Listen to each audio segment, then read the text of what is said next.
Guys 2010లో ఒక bit coin price వచ్చేసి 10 rupees ఉంది. కానీ ఇప్పుడు రీసెంట్గా ఒక బిట్ కాయిన్ ప్రైస్ వచ్చేసి 1,10,00,000ని క్రాస్ చేసింది.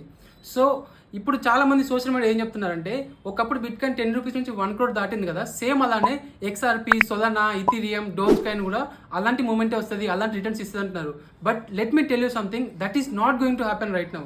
ఎందుకంటే అప్పుడున్న మార్కెట్ సినారీస్ వేరు, ఇప్పుడు వేరు. ఇప్పుడు క్రిప్టో మార్కెట్ మొత్తం సాచురేట్ అయిపోయింది.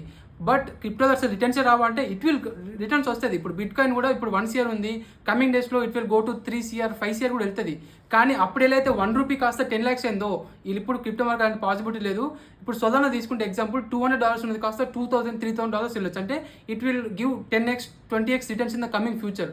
అంతే తప్పితే ఏదో మిస్ అవుతున్నాము, మనం 1 రూపీ పెడితే 10 lakhs అవుతుందని చెప్పి లోన్లు తీసుకొని అప్పులు తీసుకొని మాత్రం క్రిప్టో మార్కెట్లో పెట్టకండి. ఎందుకంటే క్రిప్టోలో ఎంత రిటర్న్స్ వస్తుందో అప్పుడప్పుడు మార్కెట్ 60% 70% ఫాల్ అవుతుంది. రీసెంట్గా 2 weeks బ్యాక్ మనం క్రిప్టోలో ఫాల్ చూసాము.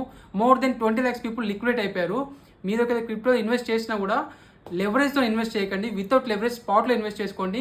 ట్రేడింగ్ చేస్తే లెవరేజ్తో చేసినప్పుడు స్టాప్ లాస్ పెట్టుకొని ట్రేడ్ చేయండి, ఓకేనా? ఇంకా మీకు క్రిప్టో మార్కెట్ గురించి క్లియర్ డీటెయిల్డ్ వీడియో కావాలనుకుంటే కామెంట్ సెక్షన్లో క్రిప్టో అని టైప్ చేయండి.